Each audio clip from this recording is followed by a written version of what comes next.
Hello friends, welcome to my channel. Martial spirit के episode 12 के साथ हाजिर हूँ। तो फिर चलिए एक्सप्लेनेशन शुरू करते हैं। एपिसोड के शुरुआत में हमें किंग कॉन्ग गेट का सीन दिखाया जाता है। वहाँ पर एक जेट कार्ड टूट जाता है तो उसी के पास एक आदमी बैठा होता है और उसे उस जेट कार्ड टूटने की स्मेल आता है। तो वह उस जेट कार्ड को देखकर कहता है कि ये जेट कार्ड टूट गया, मतलब वो कचरा अभी मर गया। और वो उस जेट कार्ड को अपने हाथों में उठा के कहता है कि अगर तुम मर चुके हो तो ये भी अच्छा है, और अगर तुम अभी भी जिंदा हो तो ये शर्म की बात होगी। हालांकि मैं भी झाओ सनसन का छोटा भाई हूँ। मैं देखना चाहता हूँ कि कौन मुझे मारने के लिए इतना बोल्ड है। तो ये भी झाओ सनसन का छोटा भाई है और वो अपनी एनर्जी को उस जेड कार्ड पे ट्रांसफर करता है। तो उसे उसमें चैनफेंग का इम्प्रिंट दिखता है। तो उसे देखकर वो कहता है कि ऐसा लगता है कि ये तुम ही हो, बस एक चीटी। जब मैं झूसन फूटी में अपना काम खत्म कर दूंगा तब वो दिन तुम्हारा डेथ डे होगा। और वो उस जेड कार्ड को वहीं पर फेंक के चला जाता है। फिर हमें कियान युआन जोंग पैलेस का सीन दिखाया जाता है। वहाँ पर सिस्टर हान कहती है कि चैनफेंग पहले मैं वापस जाती हूँ, तो चलो तुम अपने एक्सरसाइज करो। तो चैनफेंग कहता है कि ठीक है, और वो अपने हाथों में 2 बुक को लेकर बैठा होता है और ये सारी बुक उसे झाओकी की रिंग से मिलता है। तो वो उन बुक को देखकर कहता है कि वो किंग कॉन्ग आउटर सेक्ट की फर्स्ट मैन का छोटा भाई होने का लायक है। उसके पास तो बहुत सारी चीजें हैं, दूसरों का मेंशन ना करते हुए सिर्फ 2 वन लेवल का एक्सरसाइज है। तो उनमें से एक बुक होता है गोल्डन बॉडी जुई बिन ली स्वर्ड। तो ये देख के चैनफेंग कहता है कि ऐसा लगता है कि ये झाओ सांसन ने उसे दिया है, लेकिन उसका ये छोटा भाई ऑब्वियसली एक ट्रेस है। मुझे लगता है कि उसने इसे प्रैक्टिस भी नहीं किया होगा। मुझे बॉडी बिल्डिंग एक्सरसाइज याद आ रहा है जो बहुत ही सस्ता है, लेकिन वो अपनी बुक को अपने पास रख लेता है और कहता है कि बट अभी इस एक्सरसाइज को स्टडी करने का टाइम नहीं है। और वो उस आयरन के टुकड़े को देखकर कहता है कि ये देखने का टाइम है कि इस ब्लैक आयरन में ऐसा क्या स्ट्रेंज है जो ड्रैगन ब्लड लाइन से रेजोनेट हो सकता है। लेकिन तभी उसकी स्टोमक पर जो कॉल्ड्रन का इम्प्रिंट था वो अचानक से चमकते हुए बाहर निकल आता है। ये देखिए चैनपेंग कहता है कि ये ब्लैक आयरन क्या है, क्या इसने पहले से ही डोमिनेटिंग ड्रैगन ब्लड को और भी ज्यादा क्रूर बना दिया है। लेकिन इससे कोई फर्क नहीं पड़ता, ब्रेक थ्रू करने के लिए इस अपॉर्चुनिटी का लाभ उठाओ। और वो वहीं पर बैठ के उस ब्लैक आयरन को रिफाइन करने लगता है। फिर हमें दूसरे दिन का सीन दिखाया जाता है। वहां पर बहुत सारे लोग खेल देखने के लिए आए होते हैं। तो एक लड़का दूसरे से पूछता है कि तुम आज यहाँ पर किस लिए आए हो, क्या तुम चैनफेंग को देखने के लिए आए हो। तो वो लड़का कहता है कि हाँ, मैं ये देखना चाहता हूँ कि ये बिगेस्ट डार्क हॉर्स कितनी दूर तक जा सकता है। तो पहला वाला लड़का कहता है कि और 2 राउंड खेलने के बाद तुम टॉप 10 में होंगे, ये हर तरह से काउंटर अटैक होगा। और सभी लोग चैनफेंग के नाम ले ले चिल्ला चिल्ला के उसे चेयर करने लगता है। फिर स्टेज को देखते हैं जहाँ पर हमारा अंकल हान बैठा होता है। तभी उसके पास एक और एल्डर आते हुए कहता है कि मिस्टर हांगकांग, तुम्हारा छोटा डिसाइपल सच में मुझे इम्प्रेस कर दिया। तो अंकल हान कहता है कि हाँ, मुझे ये उम्मीद भी नहीं था। और वो सूरज की तरफ देख के कहता है कि मैं आशा करता हूँ कि वो उन दिनों में अपने मास्टर की तरह ही वो फेमस हो। तभी वहां पर कोई आ जाता है और कहता है कि वो अपने मास्टर की तरह ही फेमस बनना चाहता है। मुझे लगता है कि आज उसे भी उसकी मास्टर की तरह ही नीचे गिरा दिया जाएगा। तो ये और कोई नहीं बल्कि एल्डर सन झंग होता है।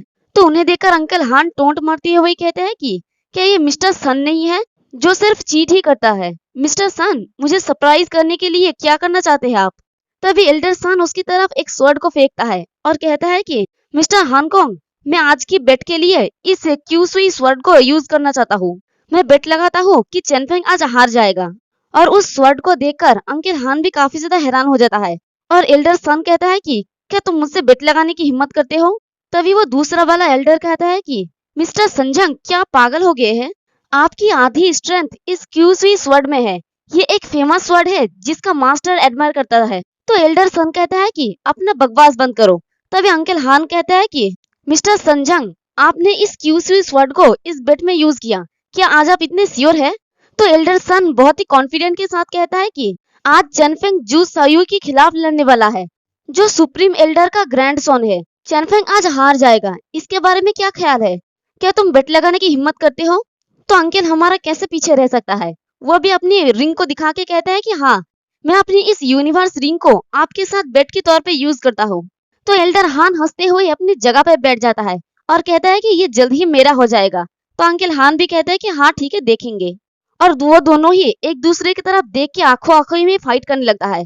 और एल्डर सन अपने मन में कहता है कि तुमने ऐसा कहा, लेकिन चेनफेंग कुछ भी नहीं है।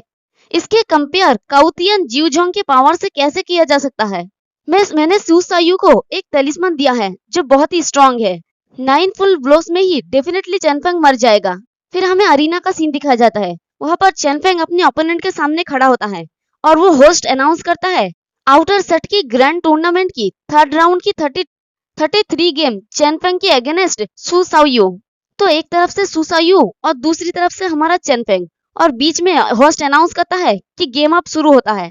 तो सू सायू अपनी स्वॉर्ड के साथ अपनी एनर्जी को रिलीज करते हुए कहता है कि ब्रदर चेन, मैंने अभी अभी 6th लेवल कल्टीवेशन को पाया है जो आपका जितना अच्छा नहीं है, लेकिन फिर भी चले शुरू करते हैं। आप क्या सोचते हैं? तो चेनफेंग भी मुस्कुरा के कहता है कि हाँ ठीक है। चेनफेंग को लगता है कि ये अच्छा बंदा है और वो उसे देखकर सोचता है कि ये सुप्रीम एल्डर की ग्रैंडसन होने की योग्य है।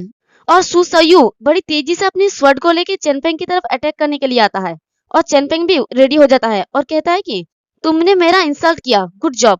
और उसका स्वॉर्ड जब चेनफेंग के करीब पहुंच जाता है तो चेनफेंग सोचता है कि बस स्वॉर्ड को तोड़ दूं तो वो ग्राउंड पर गिर जाएगा। तभी सू सायू हंसते हुए कहता है कि ये तो बस एक ट्रैप है, तुम हिल में जाओ। और वो चेनफेंग की तरफ एक टेलिस्मान को फेंकता है जो उसे एल्डर सन ने ही दिया होता है। तो अरीना पे एक बहुत बड़ा सा धमाका होता है। ये देख के अंकल हान काफी ज्यादा घबरा जाता है और चिल्ला के कहता है कि चेनफेंग, इसका मतलब वो टेलिस्मान भी यूज कर रहा है।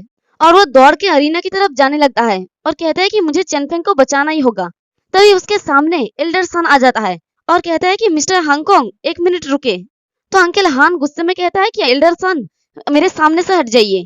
तो एल्डर सन कहता है कि मिस्टर हांगकांग गेम की इंटरवेन और सेट के रूल को तोड़ने की कोशिश कर रहा है।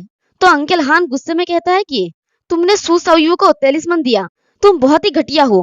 क्या झोंगबेंग दाभी अभी भी टेलिस्मान का यूज कर सकता है? क्या ये चीटिंग नहीं है?